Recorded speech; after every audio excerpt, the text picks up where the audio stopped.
नमोऽयं विष्णुपादाय कृष्णप्रेष्ठाय भूतले श्रीमते भक्तिवेदांत स्वामिनिति नामिने। नमस्ते सरस्वती देवे गौरवाणी प्रचारिणे निर्विशेष शून्यवादी पाश्चात्य देशतारिणे। जय श्री कृष्ण चैतन्य प्रभो नित्यानंद प्रिय अद्वैत गदाधर शिवासादि गौर भक्त वृंद। हरे कृष्णा कृष्णा कृष्णा हरे हरे हरे राम राम राम हरे हरे।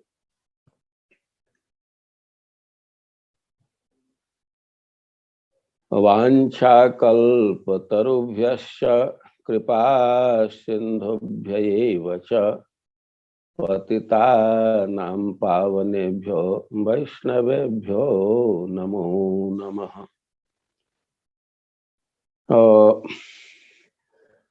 आप लोग रोज ही यह लाभ लेते हैं। हमको आज प्रथम बार डायरेक्ट आप लोगों के संग में बैठने का अवसर मिला। इसके लिए मैं आभारी हूँ। हम लोग आज साधना के विषय में कुछ चर्चा करेंगे। जैसा पहले से ही निर्धारित किया गया है कि साधना की क्या महिमा है और नित्य साधना से हम कैसे कृष्ण भावना में अग्रसर होते हैं। और इस विषय में एक चीज ध्यान रखना चाहिए कि श्रीपाद रूप गोस्वामी साधना का स्पष्ट परिभाषा निर्धारित किया। भक्ति रसामृत सिंधु में पूर्व विभाग के द्वितीय लहरी के दूसरा श्लोक है और लिखते हैं कृति साध्या भवेत साध्य भावा सा साधना अभिधा। साधना अभिधा, साधना नाम कब बनता है, कब उसको साधना कहते हैं, तो दो चीज दे रहे। कृति साध्या, जिसका संपादन हम अपने इंद्रियों से करते हैं, और साध्य भावा, जिसका साध्य, जिसका लक्ष्य भाव भक्ति है। तब यह साधना विधा, साधना की संज्ञा प्राप्त करेगा।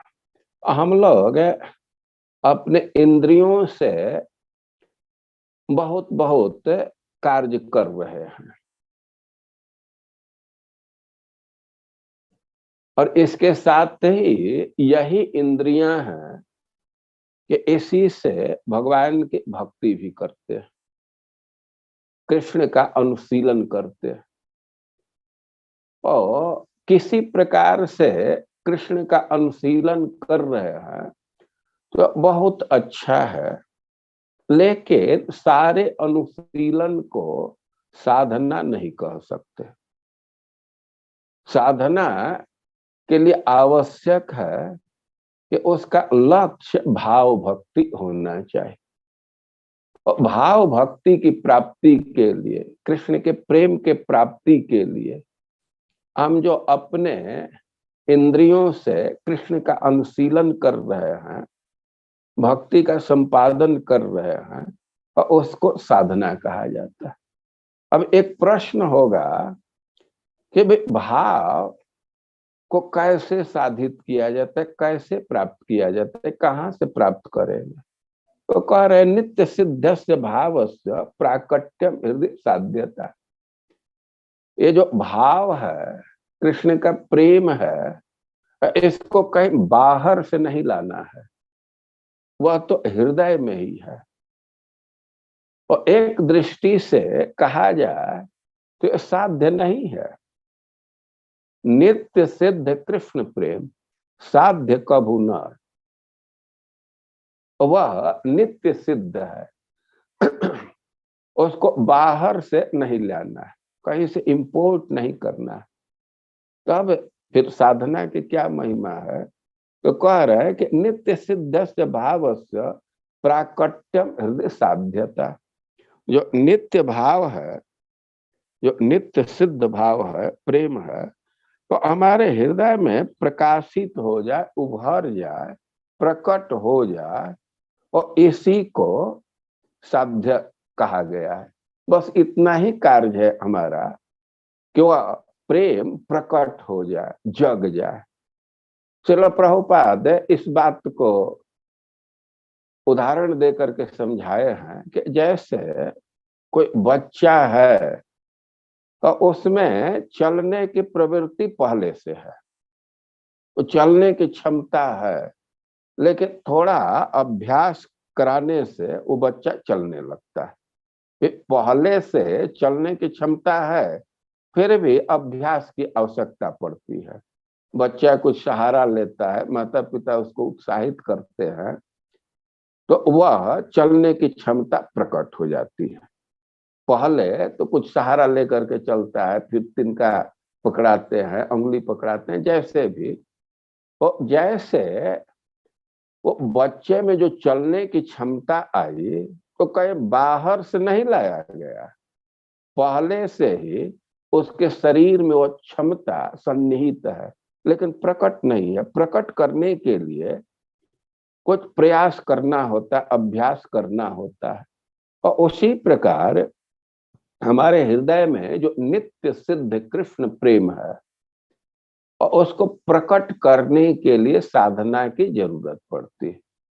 नित्य सिद्ध कृष्ण प्रेम साध्य कभू न, और लेकिन जब श्रवण कीर्तन करते हैं, चित्त शुद्ध होता है, और वह प्रकट हो जाता है, उदित हो जाता है। लेकिन अब कठिनाई यह है कि साधना में हमारी स्वाभाविक प्रवृत्ति नहीं है। किसी किसी भाग्य का स्वाभाविक भी प्रवृत्ति है, लेकिन सामान्य रूप से स्वाभाविक प्रवृत्ति नहीं है। और इसी से शास्त्र विधान किए हैं, ये करना चाहिए, प्रवृत्ति हो या ना हो, हमें साधना करनी चाहिए। और शास्त्र के आदेश से हम साधना में लगते हैं, और धीरे धीरे और साधना में प्रवृत्ति हो जाती है। पहले कोई जरूरी नहीं है कि साधना हमको अच्छा ही लगे। वो प्रश्न होगा कि क्या साधना अच्छा नहीं है, स्वादिष्ट नहीं है, क्या सरस नहीं है, कि हमको अच्छा नहीं लगता है। लेकिन एक चीज ध्यान रखना चाहिए, हम भक्ति करते, साधना करते हैं, और भक्ति भगवान की अतरंगा शक्ति की वृत्ति है, तो स्वाभाविक सरस है, स्वाभाविक सुखद है। तो फिर कोई प्रश्न पड़ेगा कि हम लोगों को क्यों नहीं सुख का अनुभव हो रहा है, हम लोगों की क्यों प्रवृत्ति नहीं है? वे जो सुखद चीज है, तो उसमें तो स्वाभाविक प्रवृत्ति होना चाहिए। कि जीव गोस्वामी ने, रूप गोस्वामी इस बात को उपदेशामृत में स्पष्ट किए हैं। वे कहते हैं कि स्यात् कृष्ण नाम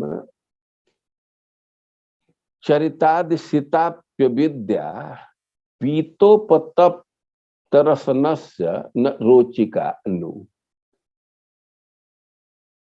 ये जो कृष्ण का नाम है, चरित है, तो स्वाभाविक ही यह स्वादिष्ट है। जैसे मिश्री है, तो मिश्री स्वाभाविक स्वादिष्ट है, मीठा लगता है। लेकिन कोई कोई व्यक्ति है कि उसको मिश्री का स्वाद अच्छा नहीं लगता, वो मीठा नहीं लगता, बल्कि कड़वा लगता है। कौन वो व्यक्ति है? तो कह रहे हैं कि अविद्या पितोपतप्त रसनस्य न रुचिका नु। जैसे मिश्री है, और जिस व्यक्ति की जिह्वा पीलिया रोग से, जॉन्डिस से दूषित हो गई है, तो उस व्यक्ति को मिश्री मीठा नहीं लगता, बल्कि कड़वा लगता है। और उसी प्रकार जो अविद्या से ग्रसित हो गए हैं, जो अविद्या से तप्त है, अविद्या पीतोपतप्त रसनस्य, मिश्री के स्थान पर तो साधना है, लेकिन जॉन्डिस के स्थान पर अविद्या को रखा गया है। जैसे जॉन्डिस से जो तप्त है, जॉन्डिस से प्रभावित है, तो उसको मिश्री का स्वाद अच्छा नहीं लगता, स्वाद का अनुभव ही नहीं होता है। और उसी प्रकार हमारी इंद्रियां अविद्या से दूषित हो गई, हमारी चेतना ही दूषित है, संस्कार दूषित हो गया है। तो यद्यपि भगवान का नाम रूप स्वादिष्ट है, भगवान की भक्ति सुखद है, लेकिन फिर भी हम लोग सुख का अनुभव नहीं कर पाते। लेकिन जैसे जो व्यक्ति मिश्री निरंतर खाता रहता है दवा समझ करके, तो धीरे धीरे जॉन्डिस का प्रभाव खत्म हो जाता है, और वह मिश्री के स्वाद का अनुभव करने लगता है, उसका आस्वादन करने लगता है, वो अच्छा लगने लगता है। तो कह रहे हैं कि किंत्वादराद अनुदिनम खलुसैव जिष्टा स्वादि क्रमाद भवति तदगद मूल हंत्री। जॉन्डिस का रोग हो गया है और व्यक्ति मिश्री का सेवन कर रहा है, तो प्रारंभ में मिश्री तो अच्छा नहीं लगता है, लेकिन धीरे धीरे धीरे धीरे उसको खाते रहने से वो स्वादिष्ट लगने लगता है। और एक दिन ये स्थिति आ जाती है कि मिश्री के प्रभाव से उसका रोग ही समाप्त हो जाता है। तो वही सिद्धांत साधना के विषय में लगता है। यदि हम नित्य साधना में लगे रहे, तो हमारी अविद्या शिथिल हो जाती है, नष्ट हो जाती है, और धीरे धीरे जो भगवान के अतरंगा शक्ति का प्रभाव है, और उसका हम लोग अनुभव करने लगते हैं। और एक स्थिति तो यह आ जाती है कि अब उस साधना के अभाव में बेचैनी होने लगता है।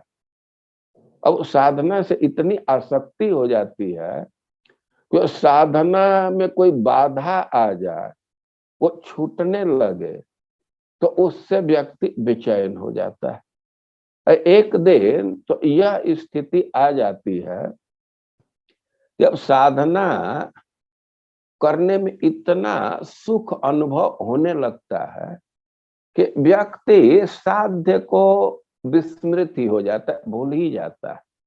उस साधना में ही इतना तृप्ति अनुभव करने लगता है कि दूसरे चीज की अभिलाषा ही नहीं रहती है। ऐसा श्रीमद् भागवतम में वेद स्तुति में श्रुतियां कह रही हैं कि दूरवगमात्म तत्व निगमाय तवात तनु चरित महामृताब्धि परिवर्त परिश्रमणा न परिलसंति केचिदपवर्गमपि स्वरते चरण सरोज हंस कुल संग विसृष्ट गृहा। वर्तमान में एक साधक की प्रवृत्ति हो सकती है कि साधना से मन हट करके और विषय के तरफ धावित हो रहा है। लेकिन ये साधना इतना सुखद है कि कह रहे हैं कि महामृताब्धि, यह सामान्य समुद्र नहीं, महासमुद्र है। किस चीज का? अमृत का, सुख का। और परिवर्त परिश्रमणा, जो लोग ये साधना के अनुशीलन में ही लगे रहते हैं तो उनकी यह स्थिति हो जाती है, इतना सुख अनुभव करने लगते हैं कि न परिलसंत केचिद अपवर्गमपीश्वरते, कि हे ईश्वर, आप तो सब कुछ देने में समर्थ है, लेकिन कोई कोई ऐसे साधना में तृप्ति का अनुभव करते, आनंद का अनुभव करते हैं कि न परिलसंति, वे किसी चीज की इच्छा नहीं करते।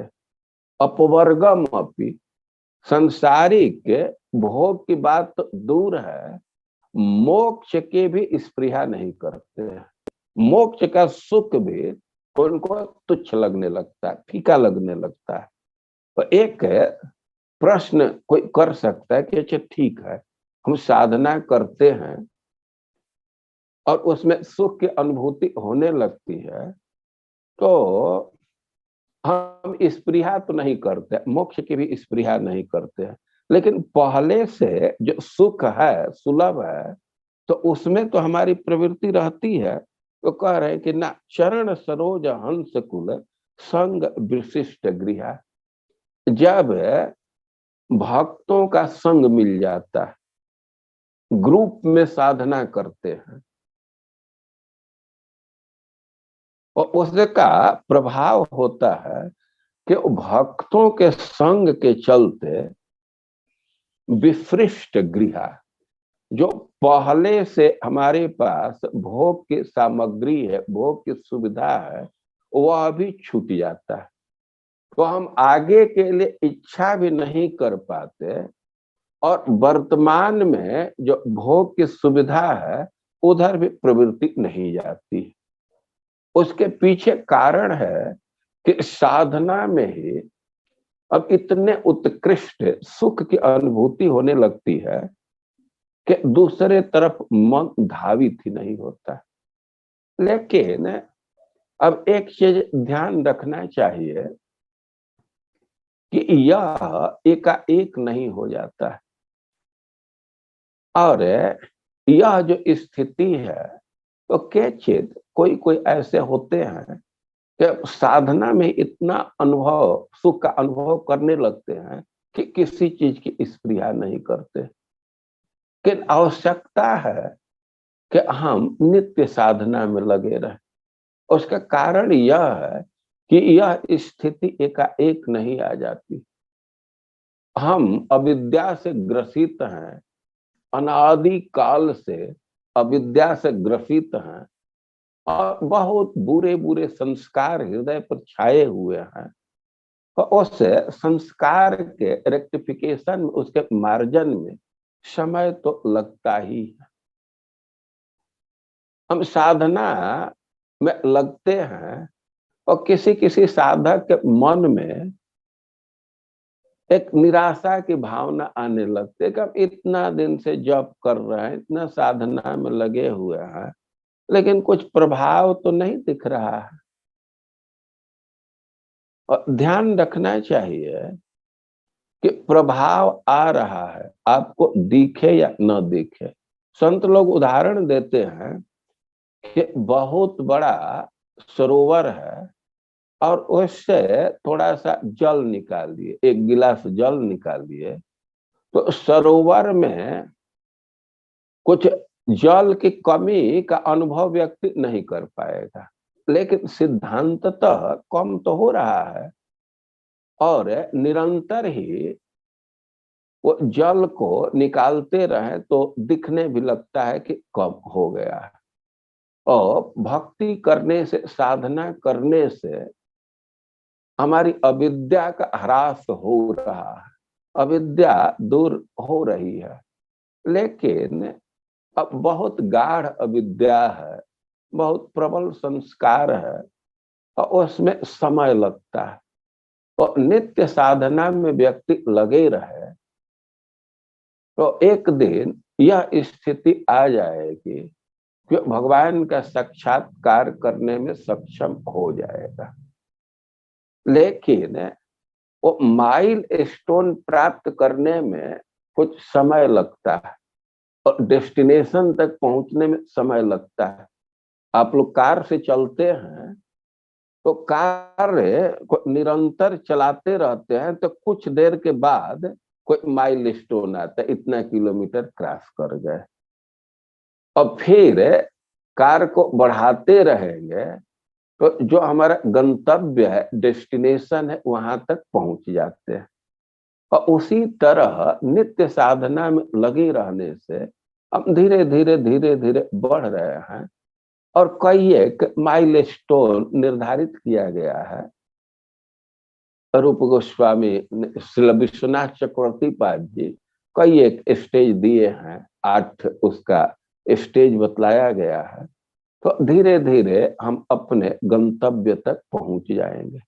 और भक्ति की विशेषता है, साधना की विशेषता है कि एक साथ ही कई एक कार्य हो रहे हैं। भक्ति परेशान भवो विरक्ति, हम भक्ति करेंगे तो संसार से विरक्ति आएगी, संसार से मन विरत होगा और भगवान का अनुभव होने लगेगा। अब जब भगवान का अनुभव होने लगे तब तो इतना सुख का अनुभव होने लगेगा कि अब विषय के तरफ मन धावित नहीं होगा, उधर नहीं जाएगा। अब हम भक्ति के सुख से ही खींच जाएंगे। और एक स्टेज आ जाता है कि अब साधना के लिए हमको प्रयास नहीं करना पड़ता है, साधना स्वतः होने लगती है। और उसी स्टेज को, उसी स्तर को भाव भक्ति कहते हैं। और भाव भक्ति तक पहुंच गए तो इसके बाद साधना करनी नहीं पड़ती है, साधना स्वतः होने लगती है, स्पॉन्टेनियस हो जाता है। लेकिन प्रारंभ में हमको जोर लगाना पड़ता है, कुछ प्रयास करना पड़ता है। और जैसे जैसे साधना करते हैं तो वैसे वैसे हमारी अविद्या का ह्रास होते जाता है और भगवान का अनुभव होने लगता है। और भगवान का अनुभव होने लगा तब तो फिर स्वतः ही व्यक्ति उधर खींच जाता है। ये साधना में महत्व है। नित्य साधना में लगे हैं तो धीरे धीरे धीरे धीरे हम अपने गंतव्य की ओर बढ़ रहे हैं।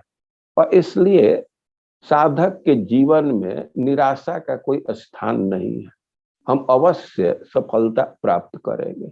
अब एक और भी प्रश्न हो सकता है कि भाई साधना कितने प्रकार के, क्या क्या साधना है? तो देखिए, साधना लाखों लाख प्रकार का निर्धारित किया गया है। लेकिन श्रीपाद रूप गोस्वामी उनको 64 भाग में विभक्त किए हैं, 64 शीर्षक के अंतर्गत रखे हैं। लेकिन 64 में भी जो नवधा भक्ति है तो यह सबसे शक्तिशाली साधना है। चैतन्य महाप्रभु चैतन्य चरितामृत में सनातन गोस्वामी को बतलाए हैं अंत लीला में कि भजनेर मध्य सर्वश्रेष्ठ 9 विधा भक्ति। साधना के, भजन के अनेक अनेक प्रकार हैं, लेकिन इसमें जो नवधा भक्ति है, 9 प्रकार की भक्ति है, ये सबसे श्रेष्ठ है। इसके विषय में कह रहे हैं कि कृष्ण प्रेम कृष्ण दीते धरे महाशक्ति। ये नवधा भक्ति की, श्रवण कीर्तन की यह महिमा है कि भगवान का प्रेम प्रदान करने के या भगवान को प्रदान करने के इसमें बहुत भारी शक्ति है। कृष्ण प्रेम, कृष्ण दीते धरे महाशक्ति, ये जो नवधा भक्ति है तो यह सबसे प्रबल साधना है, इसी में लगे रहना चाहिए। अब कोई कोई फिर पूछेगा कि भाई नौ में कौन श्रेष्ठ है, तो सब चीज विचार करके कौन व्यक्ति इसको संपादित कर सकता है, कहाँ संपादित कर सकता है, तो सुलभता को ध्यान में रह करके और चीज को ध्यान में रह करके चैतन्य महाप्रभु का निर्णय है कि तार मध्य सर्वश्रेष्ठ नाम संकीर्तन।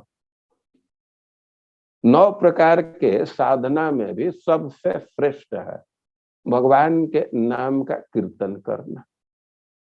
और कीर्तन 2 प्रकार से होता है, वो वाद्य के साथ कीर्तन करते हैं, वो भी साधना है, और एक संख्या संकीर्तन, हम अपना गिनती करते हुए भगवान के नाम का उच्चारण करते हैं, तो इसको संख्या संकीर्तन कहा जाता है। और हमारे जो आचार्य हैं तो इस पद्धति को बहुत महत्व दिए, वे संख्या करके नाम कीर्तन करते थे। ये जो नाम जप है, नाम कीर्तन है, माला पर जप करना है, तो यह सबसे श्रेष्ठ साधना है, क्योंकि इसको व्यक्ति कहीं कर सकता है और कभी भी कर सकता है। और इस प्रकार ये जो जप है तो इसको हमें नित्य करना ही चाहिए, और इसका प्रभाव आएगा कि भगवान का अनुभव करने लगेंगे, उनका साक्षात्कार कर लेंगे, और इसके बाद जीवन परम सुखी हो जाएगा। हरे कृष्णा। हो गया टाइम ना। बहुत बहुत धन्यवाद महाराज जी, आपने ठीक समय प्रारंभ करके पूरा ठीक 7:15 को ही विराम दिया। तो यदि आपके पास 2-5 मिनट का समय हो महाराज जी, हम 1-2 प्रश्न ले सकते हैं? हाँ, हमारे पास तो समय है। तो यदि भक्तों के कोई आज के विषय पर, जो कि अति महत्वपूर्ण विषय है हम साधकों के लिए, यदि किसी के कोई प्रश्न है तो तुरंत 1-2 प्रश्न हम ले सकते हैं, हैंड रेस करके पूछ सकते हैं। IYF अमरावती अनम्यूट करके कहिए।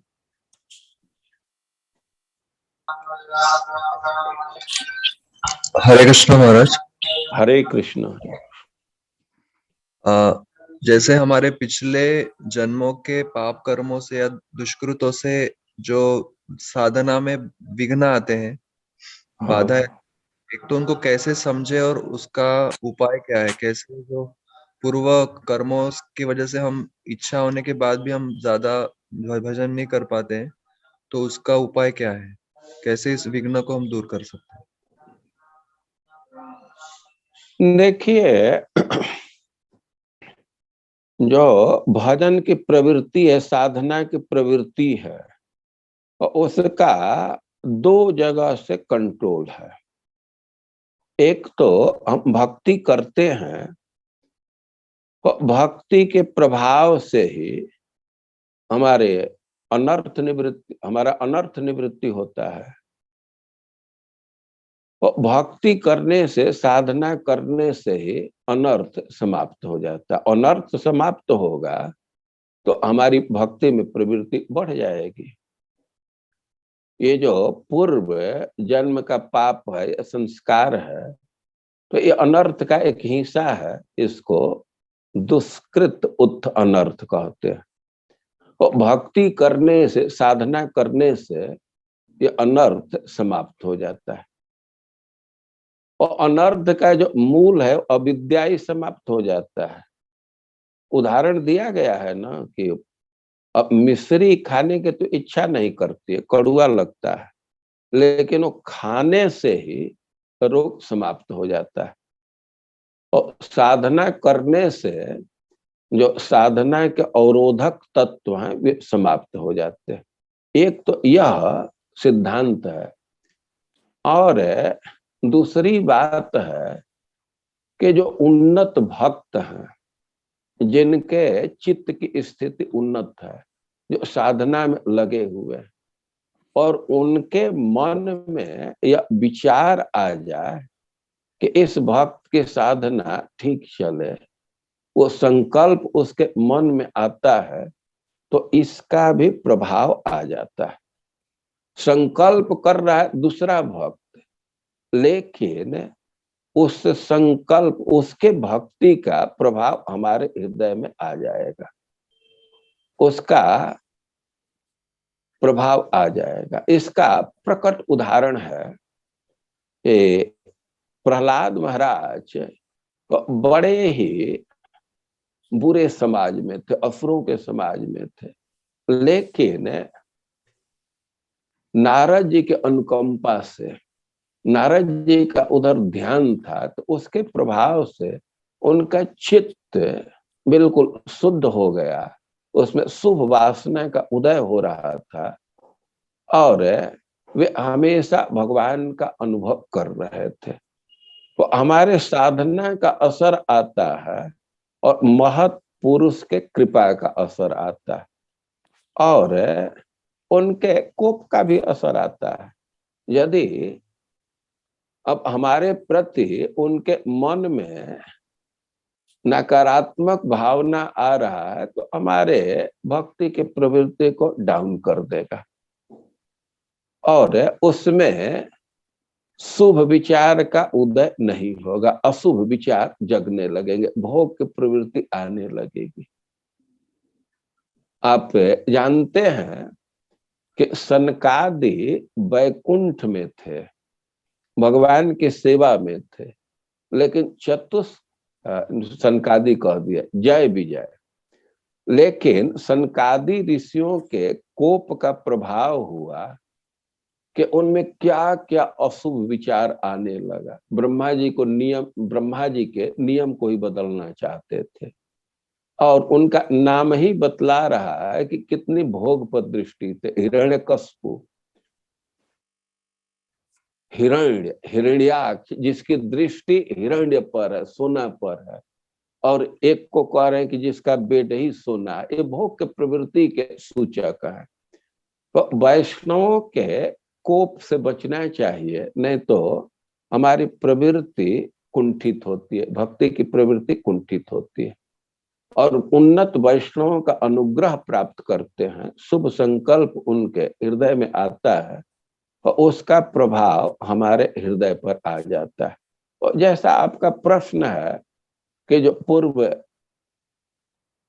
कर्म के संस्कार हैं, पूर्व जीवन के पाप का संस्कार है, तो उसको कैसे मार्जित किया जाए, तो संक्षेप में यही हम कहेंगे कि अपने साधना को प्रयास करके बढ़ाना चाहिए, साधना करनी चाहिए, उससे वो अवरोध खत्म हो जाएगा, और उन्नत भक्तों को प्रसन्न करने का प्रयास करना चाहिए, उनके मन के अनुरूप व्यवहार करना चाहिए, और उससे प्रसन्न होते हैं, उसका भी हृदय हमारे ऊपर आ जाता है। जबरदस्ती सेवा करने से वो लाभ आएगा नहीं आएगा हम नहीं कह सकते।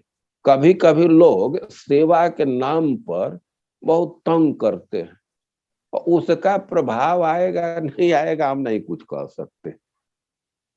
और खिलाने के नाम पर अब वो परेशानी में ही डाल देते हैं। उनके मन के अनुकूल व्यवहार करना चाहिए, उनके इच्छा के अनुकूल व्यवहार करना चाहिए। उनके हृदय में शुभ भावना आने से हमारे जो भक्ति के अवरोध हैं वे समाप्त हो जाते हैं। यही सिद्धांत दिया गया है श्रीमद् भागवतम के 7वें स्कंध के प्रारंभ में। श्रीधर स्वामी अपने उपक्रम में इन सब बातों को लिखे। मुरली मोहन प्रभु, अनम्यूट करके कहिए प्रभु, अपना प्रश्न पूछ सकते हैं आप। हरे कृष्णा, दंडवत महाराज। दंडवत दंडवत।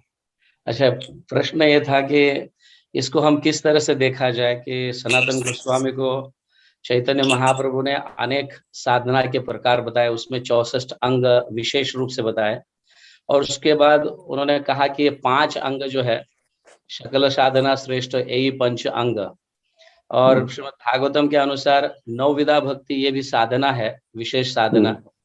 तो उनमें हम दोनों में किस तरह से इसको डिफरेंस देखा जाए, ये प्रश्न था। क्या क्या डिफरेंस? हाँ, 9 विधा भक्ति थोड़ा अलग लगता है, और पंच अंग जो है वो थोड़ा अलग लगता है, तो इसको किस तरह से मिक्स करके उसको ये किया जाए? अलग क्योंकि ये 9 प्रकार की है और ये 5 प्रकार के है। 9 प्रकार का है, और एक को अवान्तर भेद कहते हैं ना। एक तो भेद होता है, और एक बाहर से भेद नहीं होता है, भीतर ही भेद होता है। तो अवान्तर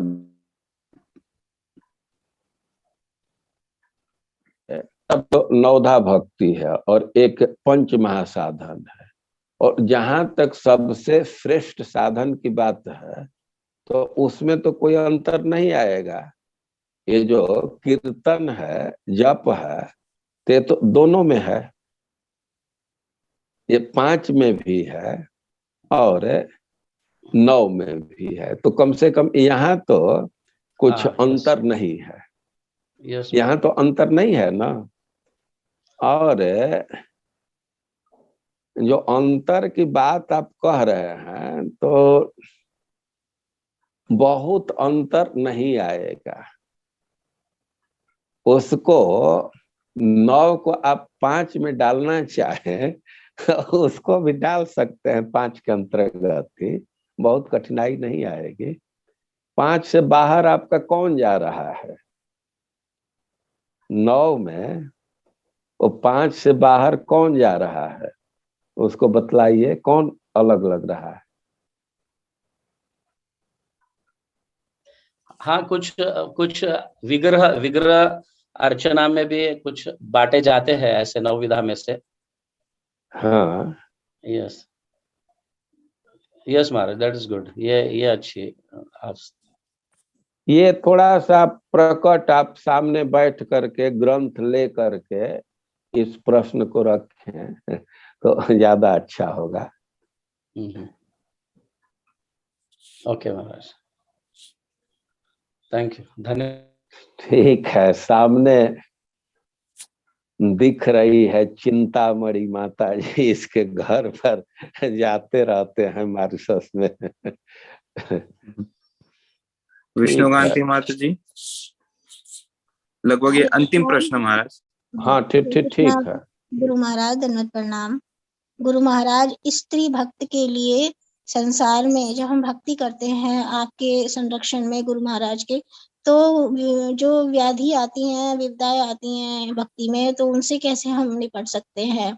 हम संकल्प करते हैं सब ब्रह्ममुहूर्त में उठकर, फिर भी हम किसी कारणवश ऐसा हो जाता है कि हम नहीं कर पाते, और मन में इतनी उद्दीनता होती है कि भक्ति करने की कि हम ऐसा क्यों हुआ हमारे साथ? गुरु महाराज कृपा कर हमारा मार्गदर्शन करें।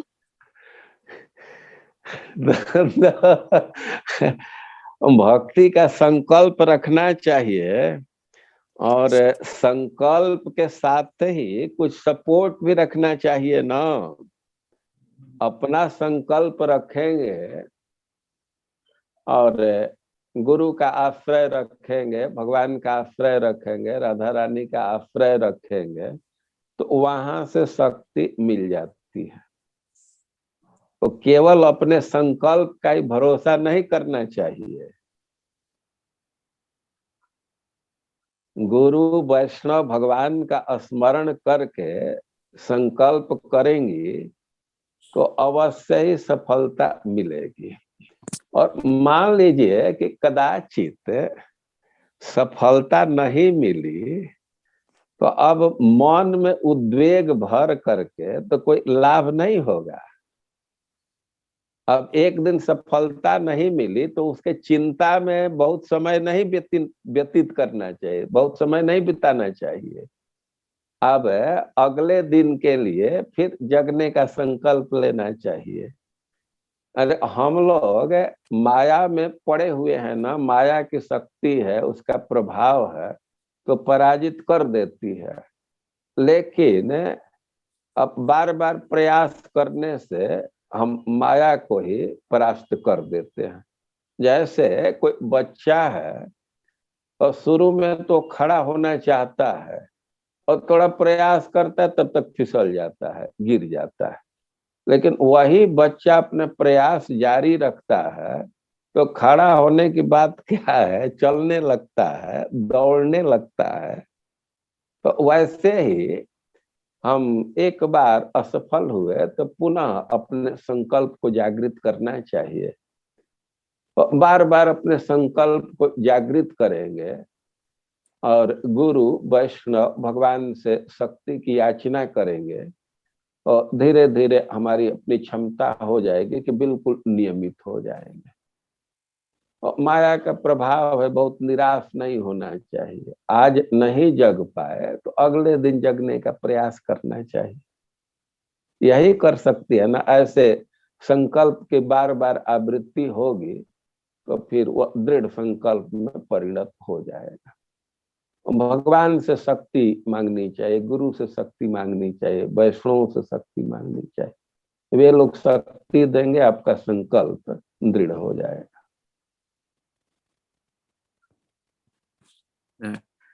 बहुत बहुत धन्यवाद महाराज जी। कुछ भक्तों के प्रश्न तो शेष है ही, लेकिन समय की भी पाबंदी है और एकादशी है तो सभी भक्तों को अपने अधिक जप और ठीक है, बोलने में कोई त्रुटि हो तो सुधार करके आप लोग ग्रहण कर लीजिएगा। हो सकता है कि बोलने में प्रमाद बस कुछ इधर उधर बोल दिया होगा, तो उसको आप लोगों को ठीक करके ग्रहण करना चाहिए। हरे कृष्ण। तो सभी भक्तों से हरे कृष्णा। हाँ अनुशेष प्रभु कहिए। हरे कृष्णा। हाँ, दंड प्रणाम महाराज जी, आपके चरणों में। हरे कृष्णा। महाराज जी, कई भक्तों के प्रश्न थे तो एक प्रार्थना थी कि आप और एक अगर सत्र ले सके विशेष रूप से प्रश्नोत्तर का, तो विशेष कृपा होगी। इस पर अवश्य आप विचार करें। तो इधर 1-2 दिन में आप ऑर्गेनाइज करेंगे तो संभव है, नहीं तो फिर तो हम यहाँ से जा रहे हैं तो फिर गौर पूर्णिमा के बाद संभव है। महाराज जी, मैं आज दिन में आपसे चर्चा करूंगा, हो सकता है 1-2 दिन में ही हम इसको आयोजित कर देंगे। 2 दिन में करेंगे तो ठीक है, संभव। जी जी महाराज जी, धन्यवाद। हरे कृष्ण। तो जैसे जिन भक्तों के प्रश्न अभी शेष है तो वे अपने प्रश्न लिख के या याद रख के रखे। महाराज जी को पुनः 1-2 दिन में संभवतः रविवार के दिवस या ऐसा कुछ हम प्रयास करेंगे। महाराज जी से बात करके हम बता देंगे। तो सभी भक्तों से अनुरोध है कि आज सत्य एकादशी के अति पवित्र तिथि में महाराज जी ने श्री धाम वृंदावन से, कृष्ण बलराम मंदिर से ही, महाराज जी गेस्ट हाउस से या ब्रह्मचारी आश्रम से, अपने रूम से, ब्रह्मचारी आश्रम से ही, आश्रम से महाराज जी अपना संग प्रदान किए। नहीं काम किया प्रॉपर, कुछ बाधा आ रहा था ना। नहीं ठीक है महाराज जी, काफी धाम की और धाम वासियों की भी कृपा रही। तो सभी भक्तों से अनुरोध है, एक बार महाराज जी का आभार व्यक्त करते हुए हरे कृष्ण महामंत्र का उच्चारण करते हैं। हरे कृष्ण कृष्ण कृष्ण हरे हरे, हरे राम राम राम हरे हरे। तो परम पूज्य वृंदावन चंद्र गोस्वामी महाराज का पुनः आभार व्यक्त करते हुए हम महाराज जी के श्री चरण में प्रार्थना करते हैं कि महाराज जी हम पर उनकी कृपा दृष्टि बनाए रखे, ताकि आज का जो इतना महत्वपूर्ण विषय था साधना, जो कि हम लोगों के लिए लगभग जैसे कहते हैं भक्ति की लाइफलाइन है, अभी हम प्रारंभिक अवस्था में है, हम साधक है या बनने का प्रयास कर रहे हैं, तो उस अवस्था में यदि महाराज जैसे प्रगत भक्तों का कृपा आशीर्वाद हो जाता है। जो माता जी का अंतिम प्रश्न था कि हमारा तो संकल्प हम बनाते हैं रोज कि जूम अटेंड करें, गुरु महाराज जी के साथ जप करें, लेकिन कहीं ना कहीं बाधा आ ही जाती है। तो तब महाराज ने कहा महत कृपा, कि भगवान की या भगवान के शुद्ध भक्तों की कृपा यदि हो जाएगी तो हमारा संकल्प सफल हो जाएगा। तो महाराज जी के श्री चरणों में आज यही विनंती है कि महाराज हम पर अपनी कृपा दृष्टि बनाए रखे और पुनः महाराज जी का संग सानिध्य हम प्राप्त करेंगे। इस आशा से आज के सत्र को हम यहीं विराम देते हैं और कल पुनः गुरु महाराज जी के सानिध्य में हरि नाम जप और जपा टॉक के लिए हम एकत्रित होंगे। श्री हरिनाम प्रभु की जय, श्री वृंदावन धाम की जय, श्रील प्रभुपाद की जय, परम पूज्य लोकनाथ स्वामी महाराज की जय, परम पूज्य वृंदावन चंद्र गोस्वामी महाराज की जय। वांछा कल्पतरुभ्यश्च कृपा सिन्धुभ्यैव च पतितानां पावनेभ्यो वैष्णवेभ्यो नमो नमः। अनंत कोटि वैष्णव वृंद की जय।